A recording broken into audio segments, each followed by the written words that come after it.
अल्हम्दुलिल्लाहि रब्बिल आलमीन वस्सलातु वस्सलामु अला अशरफिल अंबियाइ वल मुरसलीन अम्मा बाद अस्सलामु अलैकुम व रहमतुल्लाहि व बरकातुहू। अल्लाह ताला दुआएं कबूल फरमाता है। अल्लाह सुब्हानहू व तआला सूरह मोमिन आयत नंबर 60 में फरमाते हैं, और तुम्हारे रब का फरमान सरजद हो चुका है कि मुझसे दुआ करो और मैं तुम्हारी दुआओं को कबूल करूँगा। यकीन मानो कि जो लोग मेरी इबादत से खुदसरी करते हैं वो अनकरीब जलील होकर जहन्नुम में पहुँच जाएंगे। इस आयत में अल्लाह ताला फरमाते हैं कि मुझे पुकारो, मैं तुम्हारी दुआएं कबूल करूँगा, मगर जो लोग गरूर और तकब्बुर की वजह से मुझको नहीं पुकारते तो मैं उनको क़यामत के रोज़ दोज़ख में डालूँगा। इस आयत में अल्लाह ताला ने वाज़ेह तौर पर फरमाया कि सिर्फ़ मुझसे ही मांगो, मैं ही कबूल करूँगा। दरअसल इंसान के दिल में ये पुख्ता यकीन होना चाहिए कि वही अल्लाह ताला मेरा मालिक है और खालिक है, और वही मेरी फ़रियाद को सुनता है।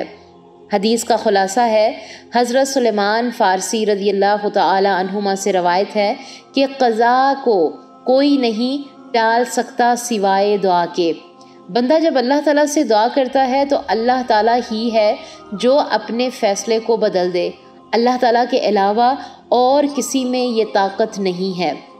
एक और हदीस का खुलासा मिलता है कि रसूलुल्लाह सल्लल्लाहु अलैहि वसल्लम फरमाते हैं कि बंदा जब अल्लाह ताला से दुआ करता है तो अल्लाह ताला इस दुआ को 3 तरीक़ों से कबूल फरमाता है।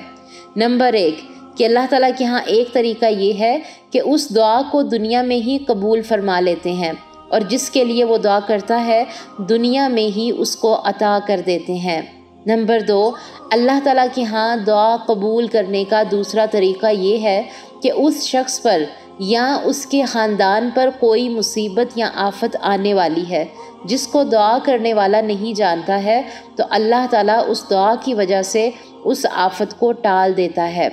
नंबर 3, तीसरा तरीका अल्लाह ताला के यहाँ ये है कि वो दुआ जो बंदा मांगता है उस दुआ को रोक लेता है। जब मैदान हशर में हिसाब हो रहा होगा तो उस दुआ को नेकियों के पलड़े में रख कर तोला जाता है, जिसकी वजह से वो नेकियों का पलड़ा दूसरे पलड़े की निस्बत झुक जाता है। तो बंदा अल्लाह ताला से अर्ज़ करता है कि या अल्लाह, ये कागज़ का टुकड़ा क्या था? तो अल्लाह ताला फरमाते हैं कि ये तेरी वो दुआएं थीं जो मैंने दुनिया में कबूल नहीं की, और अब आखिरत में उनका तुझे सवाब दे रहा हूँ। इस पर बंदा अर्ज़ करेगा, या अल्लाह, तो दुनिया में मेरी कोई दुआ भी कबूल ना करता, मेरी सब दुआओं को आखिरत के लिए रख लेता ताकि मेरे दराजात और बुलंद हो जाते।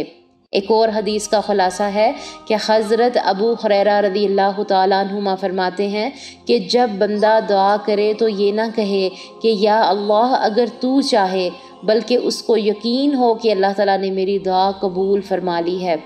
एक और हदीस का खुलासा मिलता है कि रसूलुल्लाह सल्लल्लाहु अलैहि वसल्लम का फरमान है कि दुआ मांगने के बाद बंदे को जल्दबाज नहीं होना चाहिए। बंदा ये ना कहे कि मैंने दुआ की मगर वो कबूल नहीं हुई और इस वजह से वो दुआ मांगना छोड़ दे।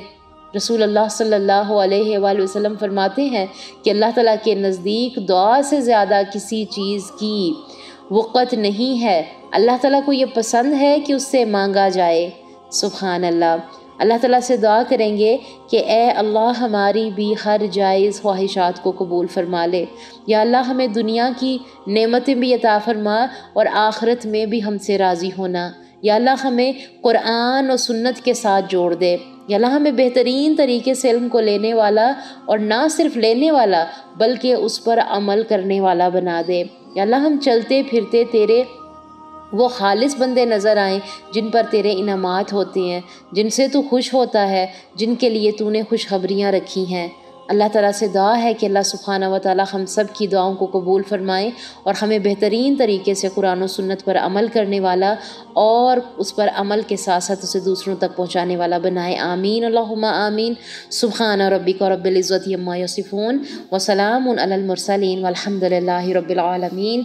अस्सलामु अलैकुम व रहमतुल्लाहि व बरकातहू। तमाम हमारे प्यारे सिस्टर्स जिन्होंने अभी तक हमारे चैनल को सब्सक्राइब नहीं किया है वो हमारे चैनल को सब्सक्राइब ज़रूर कर दें, کمنٹ باکس میں جا کر ہمیں اپنی رائے کا اظہار ضرور کیا کریں۔